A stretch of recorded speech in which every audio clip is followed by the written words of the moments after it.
ደግሞ በጣም ብቁ እስከምትሆን ድረስ ከሆነ እየጠበቅ ያለው አትሆንም መቼም። ያ ማለት ሳትቀበል ትሞታለህ።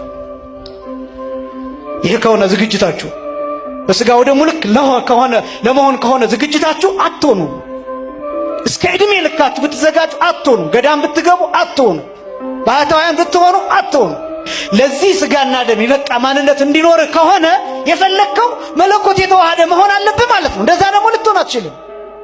የሚዋሃደን እግዚአብሔር በጸጋ ስለሆነ ይሄ ስጋና ደም ግን በትክክል አማናዊ የክርስቶስ ስጋ የክርስቶስ ደም ነው። ዝግጅታችሁ በዚህ ልክ ከሆነ መቼም ብቁ አትሆኑም። ስለዚህ ኃጢአታችሁን ለካህኑ ተናግራችሁ ንስሐችሁን ተቀብላችሁ ቀኖናችሁን ጨርሳችሁ ካህኑ ቁረቡ ሲሏችሁ ትቁረቡ፣ ስጋውን ደሙን ተቀበሉ። በህሊናችሁ በመመላለስ ሐሳብ ምክንያት በልባችሁ በሚወጣ በሚወርድ ሐሳብ ምክንያት በአንዳንድ ጥቃቅን ነገሮች በሚባሉ በእነዚያ ምክንያት ስጋውን ደሙን አልቀበልም ብላችሁ አትራቁ። በጣም ይኸውላችሁ ስጋውን ደሙን ሳንቀበል እያለፍን ነው። አለመቀበላችንም ኃጢአቱንም ሳንተው ከነ ኃጢአታችን እንደገና ደግሞ ምህረትም ሳናገኝ እየሞትን